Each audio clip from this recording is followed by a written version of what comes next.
आप सभी पत्रकार साथियों को मेरा नमस्कार। साथियों, देश की भाजपा की डबल इंजन की सरकार ने महंगाई से पूरी तरह मुंह मोड़ लिया है।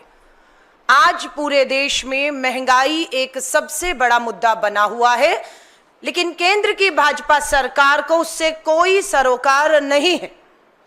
उसका एकमात्र लक्ष्य बन चुका है कि कंपनियों को, चाहे वो सरकारी हो या निजी कंपनियों हो, उनकी जेब कैसे भरी जाए और आम आदमी, मध्यम वर्गीय, निम्न आय के व्यक्ति और महिलाओं को इसका खामियाजा और नुकसान उठाना पड़ रहा है। आज देश भर में हम देख रहे हैं कीमतों के मामले में बिल्कुल तुलना करेंगे 2014 में जब कांग्रेस की सरकार थी, तब यही भाजपा की सरकार उस समय के दामों को अधिक बताते हुए सड़कों पर उतरती थी। 2014 में आप कहते थे ये कीमतें अधिक हैं, इसे कम कीजिए। कीमत क्या थी उस समय? 2014 में आप पेट्रोल की कीमत अगर आप देखेंगे तो 72 रुपए से अधिक कभी नहीं गई। आज वो कीमतें पेट्रोल की सेंचुरी पार कर चुकी हैं, 9800 तक पहुंची हैं। हमारे समय में अगर डीजल 55 रुपए प्रति लीटर था, महंगा था, पूरा आंदोलन भाजपा सड़कों पर उतर कर करती थी और मौका मांगती थी कि हमें अवसर दो, हम इन दामों को कम करेंगे। और दाम कम हुए नहीं। 55 रुपए प्रति लीटर का पेट्रोल डीजल आज 88-89 रुपए बढ़ चुका है।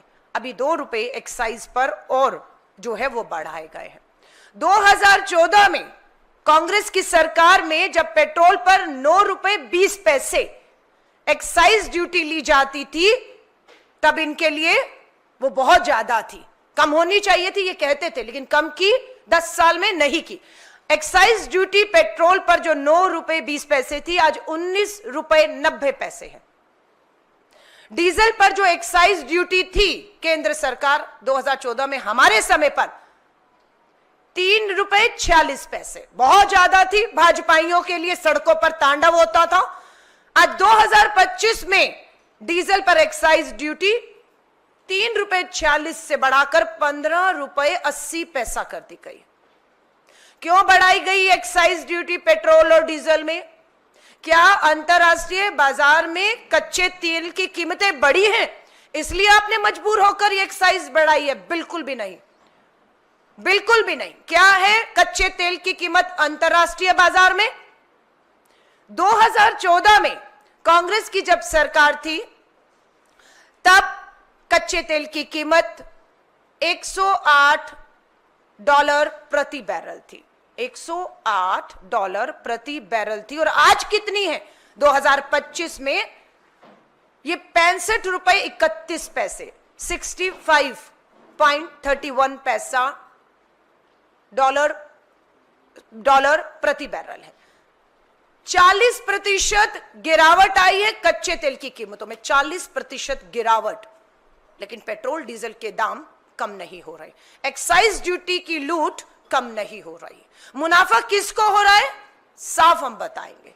मुनाफा सरकारी और निजी तेल कंपनियों को हो रहा है, और वो निजी तेल कंपनियां ज्यादा नहीं, मात्र 3 के जेब में 11 साल में जब से मोदी सरकार, भाजपा की सरकार आई है, लगभग 39.54 लाख करोड़, यानी कि 39.54 लाख करोड़, और मैं राउंड फिगर कहूं तो 40 लाख करोड़ रुपए मात्र 11 साल में इन तेल कंपनियों ने कमाए हैं। 40 लाख करोड़, इतनी मुनाफा, इतनी कमाई, कच्चे तेल की कीमतें गिरी हुई हैं, तो क्यों पेट्रोल और डीजल की कीमतों को कम किया जा रहा?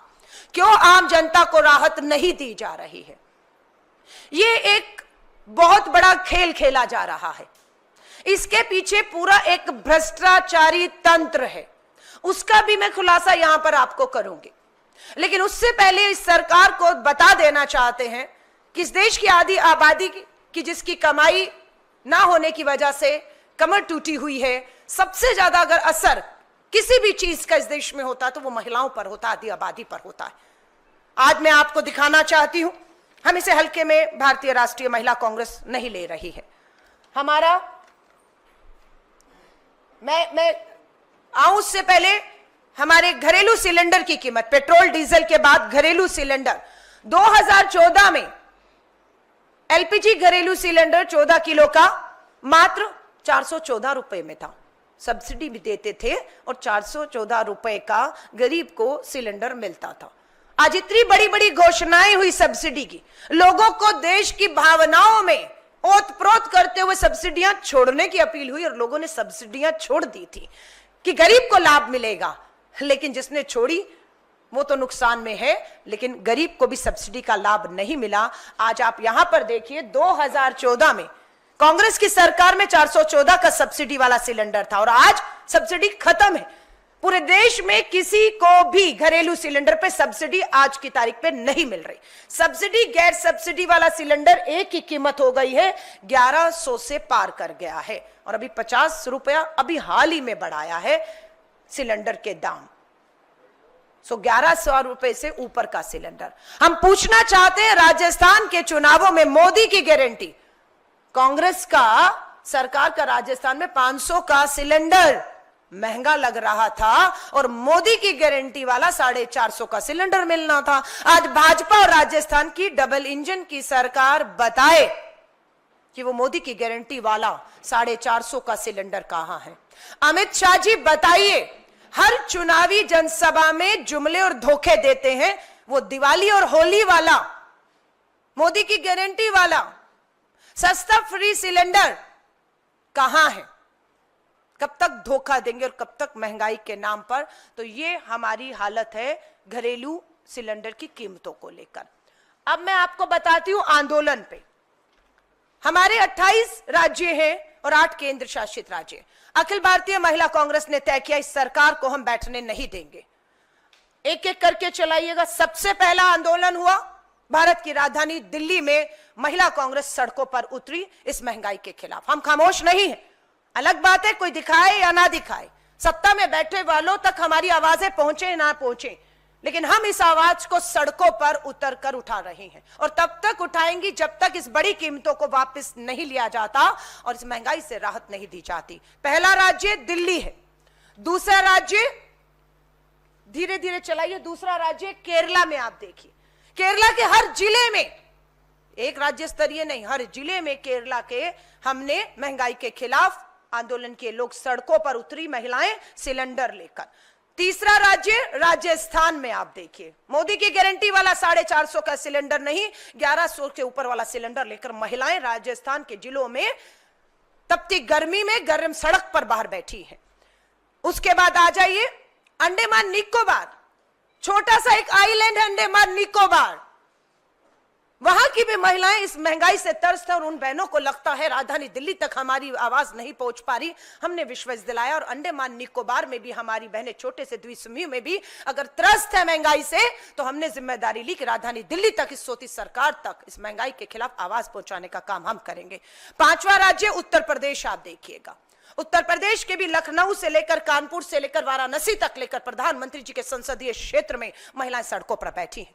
आपको मैं पंजाब लेकर चलती हूं, ये हमारा छठा राज्य है पंजाब, जहां पर महिलाओं ने सड़कों पर उतरकर पंजाब के हर जिले में किया। अब आपको मैं छोटा राज्य भाजपा की डबल इंजन सरकार गोवा में लेकर चलती हूं। गोवा के बाद आइए पोंडुचेरी लेकर चलती हूं आपको मैं।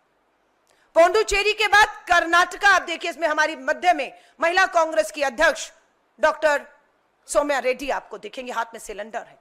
पूरे कर्नाटक में हमारी सरकार कर्नाटक की राहत लगातार दे रही है, फ्री बस यात्राएं महिलाओं को मिल रही हैं।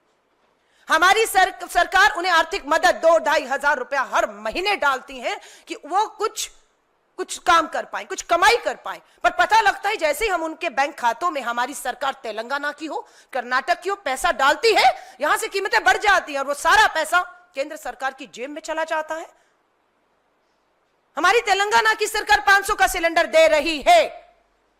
हम भाजपा को पूछना चाहते हैं, आपकी भाजपा की डबल इंजन की सरकार किस राज्य में मोदी की गारंटी वाला 500 का सिलेंडर दे रही है? हमारी सरकार तेलंगाना की दे रही है।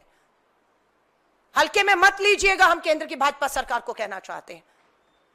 कर्नाटका के बाद हरियाणा, यहां पर भी भाजपा की डबल इंजन की सरकार है।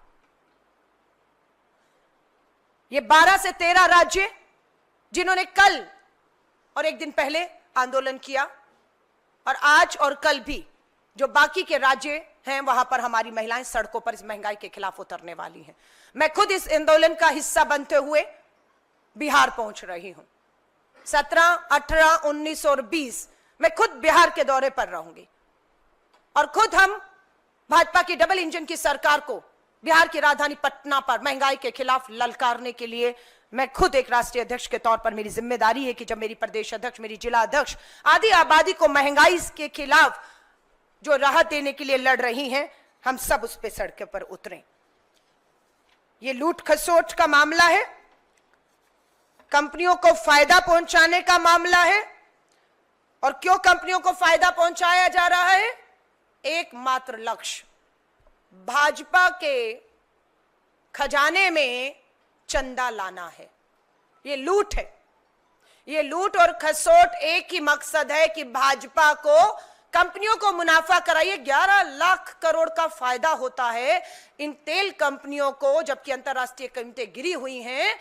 11 लाख करोड़ में से कितना भाजपा को चंदे में गया है? इस 11 लाख करोड़ में ये सवाल हम पूछेंगे, और ये जवाब श्वेत पत्र लाकर संसद में प्रधानमंत्री जी को जवाब देना होगा। ये हमारी मांग है, हमारी बिल्कुल मांग है कि सीएजी ऑडिट की मांग पार्टी की तरफ से आधिकारिक रूप से हमारे महासचिव कम्युनिकेशन इंचार्ज जयराम रमेश जी ने की है। हम इस मांग को दोहराते हैं कि सीएजी ऑडिट किया जाए, और हमें पूरा विश्वास है सरकार, ये ऑडिट जब किया जाएगा तो पता लगेगा कि सरकार की जो नीतियां हैं वो गरीब, मजदूर, आम आदमी, महिला को राहत देने के लिए नहीं, वो नीतियां मात्र तेल कंपनियों को लाभ पहुंचाने के लिए बन रही हैं। इसलिए इन नीतियों के ऊपर ऑडिट, सीएजी की जांच होनी चाहिए। दूध का दूध, पानी का पानी होगा। अगर ये नहीं होगा तो ये मान लिया जाएगा कि ये भाजपा पूरी तरह से इस पूरे खेल में शामिल है। हम मांग कर रहे हैं आधिकारिक रूप से कि सीवीसी और सीबीआई की भी जांच होनी चाहिए। ये कांग्रेस ने आधिकारिक रूप से मांग की है, जिसे मैं दोहरा रही हूं, क्योंकि हमें यह लग रहा है कि या तो ये लापरवाही है कि कीमतें अंतरराष्ट्रीय बाजार में गिरी हुई हैं, कंपनियां मोटा मुनाफा कमा रही हैं, और लेकिन सरकार खामोश है, या तो सरकार का ध्यान ही नहीं है। और अगर ध्यान है तो आपकी लापरवाही है, और या आपकी मिली भगत है। जो मैं दोहरा रही हूं, इस 11 लाख करोड़ के मुनाफे में आपकी हिस्सेदारी कितनी है, कितना भाजपा के फंड में आया है। इसलिए हम सीवीसी, सीबीआई की जांच की मांग कर रहे हैं, हम सीएजी ऑडिट की मांग कर रहे हैं।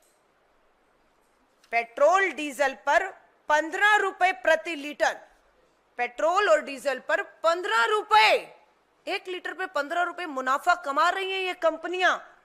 फिर भी नहीं घट रहा है दाम। अरे मुनाफा 15 रुपए, 5 रुपया कम कर दो, 7 रुपया कम कर दो, सीधा किसको लाभ होगा? इस देश की गरीब, बेरोजगार, महंगाई की मार झेल रही आधी आबादी को होगा। लेकिन इनको कहा क्यों नहीं जा रहा कि आप 1 लीटर पर 15 रुपए कमा रहे हैं, इसे कम कर दीजिए? क्यों केंद्र में बैठी भाजपा सरकार, प्रधानमंत्री जी इन तेल कंपनियों को बुलाकर एक अपील कर रहे हैं? क्योंकि उन्हें मालूम है ये 15 रुपए प्रति लीटर अगर कम किया तो भाजपा के खजाने में जो चंदा है वो भी कम हो जाएगा। ये सच्चाई है, ये सच्चाई है। 5 साल में 7 बड़ी तेल कंपनियां, मात्र 5 साल में 7 बड़ी तेल कंपनियों ने 7 लाख करोड़ का मुनाफा कमाया है। 7 लाख करोड़ मात्र 5 साल में 7 कंपनियों ने। जनता को क्या मिला इस 7 लाख करोड़ में से पिछले 5 सालों में? बड़ी कीमतें, महंगाई, बेरोजगारी, अराजकता। इन्हीं 5 सालों में पेट्रोल 8 रुपए, और इन्हीं दिनों में जो है डीजल 3 रुपए महंगा हुआ है। यहां पर 8 रुपए और 3 रुपए महंगा होता है, और वहां पर 15 रुपए प्रति लीटर कमाया जाता है। प्रधानमंत्री नरेंद्र मोदी जी पूछना चाहते हैं क्या यही है अच्छे दिन? क्या यही है सबका साथ सबका विकास, या पूंजीपति मित्रों का, तेल कंपनियों का साथ और उन्हीं का विकास? इन्हीं दो नारों पर आए थे। बहुत हुई महंगाई की मार, अब की बार मोदी सरकार 2014 का नारा आज हम दोहराते हैं। बहुत हुई महंगाई और मोदी की मार, ये अब नारा बन चुका है और अब लोग इससे मुक्ति चाहते हैं। सो हमारी मांगे सरकार से साफ है। एलपीजी, पेट्रोल और डीजल के दामों को तुरंत प्रभाव से कम किया जाए, नहीं तो हमारा आंदोलन और तेजी पकड़ेगा। आवश्यक वस्तुओं की कीमतों पर नियंत्रण के लिए सख्त नीति लाई जाए। कंट्रोल आपके हाथ में होना चाहिए। तेल कंपनियां मुनाफा कमा रही, अंतरराष्ट्रीय बाजार में कीमतें गिर रही हैं, नियंत्रण आपके पास नहीं है, कंट्रोल आपके पास नहीं है, कंट्रोल सरकार के पास होना चाहिए। इसलिए हम बार बार कहते हैं कि पेट्रोल और डीजल को जीएसटी के दायरे में लाना चाहिए। जब पेट्रोल और डीजल को जीएसटी के दायरे में लाया जाएगा तो हमें विश्वास है मूल्य नियंत्रण, जो कंट्रोल है प्राइस को, वो किया जा सकेगा। महिलाओं और गरीब परिवारों के लिए विशेष राहत पैकेट घोषणा की जाए। बिहार चुनाव है, इसलिए हमारा ज्यादा जो है बिहार के दूर दराज के गांव में जाना हो रहा है, और मैं सच मान रही हूं ये महंगाई महामारी बन जाएगी। ये महंगाई महामारी बन सकती है, क्योंकि गरीबी है, बेरोजगारी है, महंगाई है। एक वक्त की रोटी उस गांव के गरीब के पास खाने के लिए उस बच्चों के पास नहीं है। कोई बड़ी बात नहीं, ये महंगाई महामारी मरे और दम तोड़ने शुरू कर दे। एक वक्त की रोटी खा रहे हैं, 10 दिन बिहार के दौरे पर रही और फिर जा रहे हैं, और हम सब बिहार के उस गांव में जा रहे हैं, और जो हालात बद से बदतर हैं उस धरती पर, वो बताते हुए भी, दिखाते हुए भी रोंगटे खड़े होते हैं। लेकिन जाएंगे और देखेंगे और दिखाएंगे भी। इस डबल इंजन की भाजपा सरकार को जगाएंगे कि राहत पैकेज देने की सख्त जरूरत है, नहीं तो महंगाई इस गरीब के लिए महामारी बन सकती है और भूख से मौतें। ऐसा नहीं है कि नहीं हुई है। हंगर इंडेक्स हम लोगों ने देखा है कहां पर खड़ा है कि एक वक्त की रोटी नहीं। महंगाई पर संसद में विशेष सत्र बुलाया जाना चाहिए। उस विशेष सत्र में हमने मांग की, श्वेत पत्र जारी करिए और उस पर पूरी चर्चा करिए और बताइए संसद के पटल से अंतरराष्ट्रीय बाजार में कीमतें क्या हैं, बताइए हमें। श्वेत पत्र लगा, क्यों कीमतें लगातार बढ़ाई जा रही हैं, बताइए। क्यों तेल कंपनियों को लाभ हो रहा है, क्यों आम गरीब जो है वो त्रस्त है, क्यों आधी आबादी त्राही कर रही है और उसे सुनने वाला कोई नहीं है। हमने 12-13 राज्यों में पिछले 1-2 दिनों में आंदोलन किया है। हम अगले 1-2 दिन में देश के 28 राज्यों और 8 केंद्र शासित राज्यों में 36 के 36 में, और मैं खुद बिहार पटना में इस आंदोलन में हिस्सा लेने जा रही हूं। मैं आप सभी साथियों का धन्यवाद करती हूं, सिर्फ इसी से संबंधित, इसी मुद्दे से संबंधित, क्योंकि अपने आप में मुद्दा बहुत गंभीर है। मैं इसकी गंभीरता समझ रही हूं, उम्मीद कर रही हूं आप भी इसकी गंभीरता समझेंगे कि महंगाई महामारी बन सकती है, इसलिए सरकार को भी समझना समय रहते जरूरी है। हमने अपनी मांगों को रखा है, हमने तुलना की है अपने समय में और अब के समय की कीमतों में। हम लोगों ने आंदोलन के रूप में इसे लिया है, हम हल्के में नहीं बैठेंगे। इन सब चीजों के बाद आपके इसी से संबंधित कोई भी सवाल हो, मैं आपके सवालों का स्वागत करती हूं। धन्यवाद।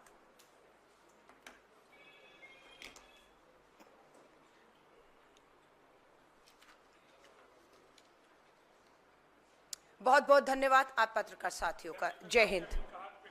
हाँ जी,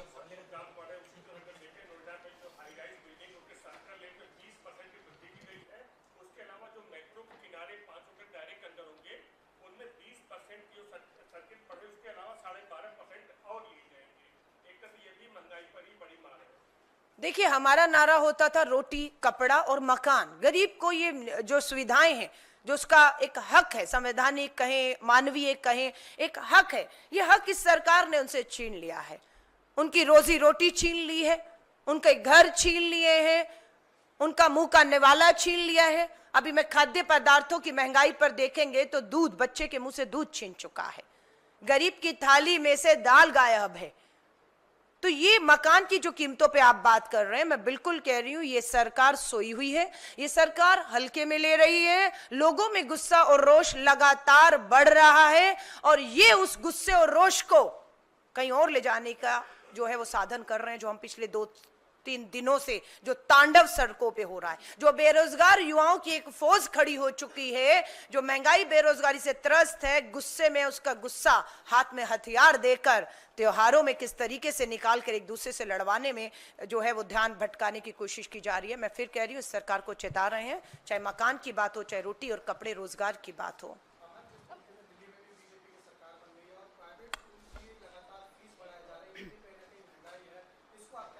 बिल्कुल, मैं आपका धन्यवाद करती हूं। हम पेट्रोल, डीजल, एलपीजी, घरेलू सिलेंडर, खाने के अलावा मकान की आपने बात की और आपने फीसों की बात की है। ये सच्चाई है कि दिल्ली सरकार हो या देश के सरकारी स्कूलों के अंदर, खासतौर से भाजपा की डबल इंजन की सरकारों में ध्यान नहीं दिया जा रहा और उसका स्तर बिल्कुल गिर रहा है। लोग मैं कहती हूं एक बंदी बन रहे हैं प्राइवेट स्कूलों के, यहां पर जाकर मजबूर हैं कि सरकारी नहीं प्राइवेट जाओ, प्राइवेट जाते ही बंदी बन जाते हैं।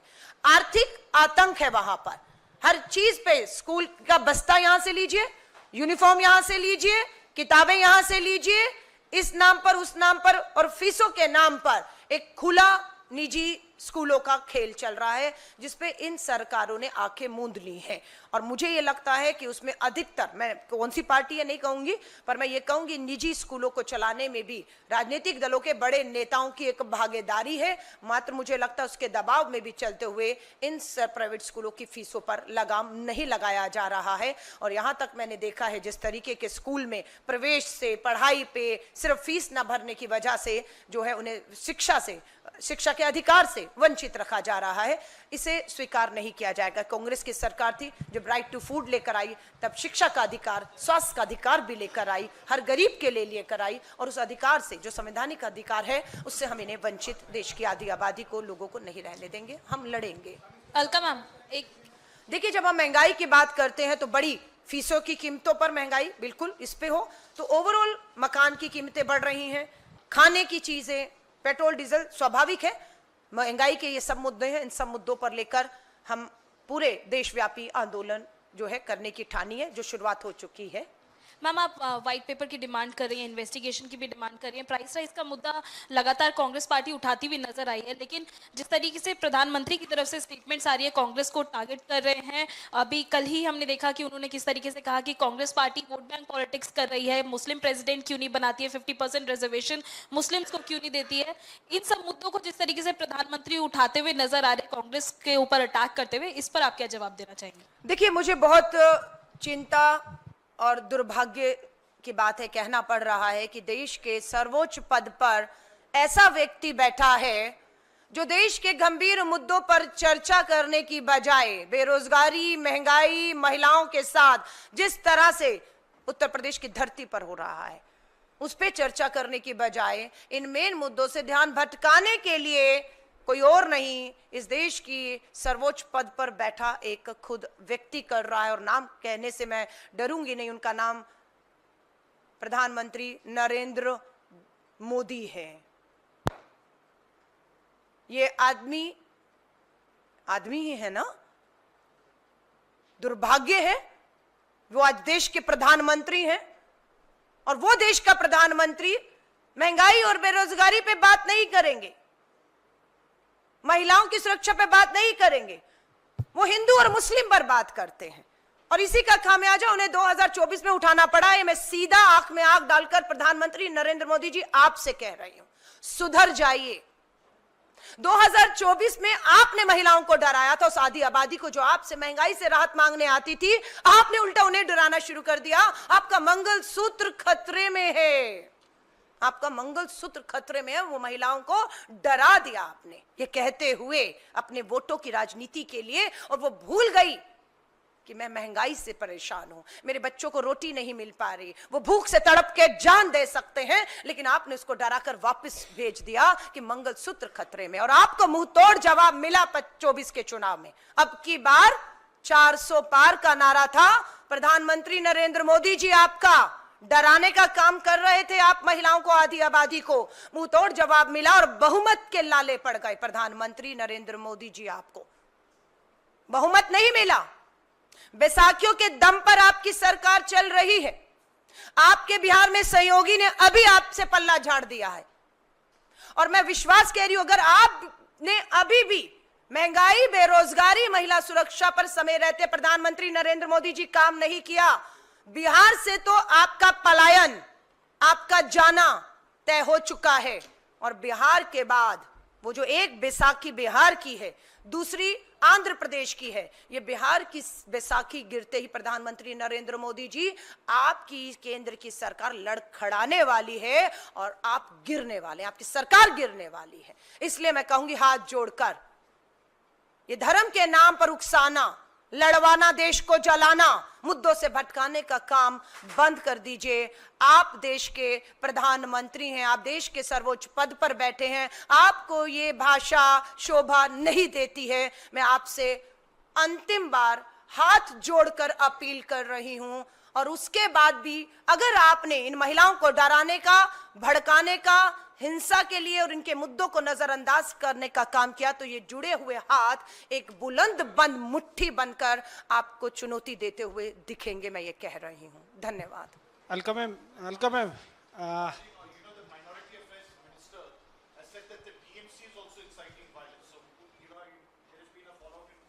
मैं फिर कहूंगी, मैं अभी जो मुद्दा मेरा है, महंगाई, महामारी का रूप ले रही हूं, मैं कह रही हूं अभी उस तक रही है। मैं बिल्कुल 23 तारीख को, 22 और 23 को बंगाल के दौरे पर हूं, कलकत्ता में मिलूंगी। इन सब चीजों के जो जवाब है, मैं एक प्रेस वार्ता वहां कर रही हूं, बिल्कुल देने जा रही हूं। हम किसी भी चीज से जो है वो मुंह नहीं मोड़ रहे हैं, पीठ नहीं दिखा रहे, हम डट कर मुकाबला, पूरे देश में कहीं पे भी हिंसा हो, महंगाई हो, बेरोजगारी हो, अन्याय हो, महिलाओं के साथ बलात्कार हो, उनके पांव में कील खोले जा रहे हो, हम इनको जवाब देने के लिए पूरी तरह से मुस्तैद है। अलका जी, रॉबर्ट वाड्रा को ईडी का सम्मन हुआ मैं है, माफी चाहूंगी, मेरा मुद्दा, मैं कह रही हूं देश की 140 करोड़ की आबादी का ये मुद्दा है। मैं देश के मुद्दों को लेकर, 140 करोड़ की आबादी के मुद्दों को लेकर रही हूं, इसे छोटा मत करिए। धन्यवाद। Ma'am this is related to what you have taken up, inflation आपने मुद्दा उठाया है, लेकिन कल आपने देखा होगा एज कांग्रेस चीफ एक वीडियो वायरल हुआ था जिसमें there are group of who can be said a group of vandals, जो देखे गए कि एक लड़की का हिजाब निकाल रहे थे, apparently in UP or somewhere in the country. I hope you have taken note of it as Congress महिला हेड। देखिए, आज की प्रेस वार्ता सिर्फ महंगाई तक सीमित थी, महिला सुरक्षा, महिलाओं का मान और सम्मान, मैं बिल्कुल कह रही हूं, मेरी बिल्कुल जानकारी में है। कल 14 अप्रैल था, भारत रत्न बाबा भीमराव अंबेडकर जी का हमने जन्म दिवस मनाया।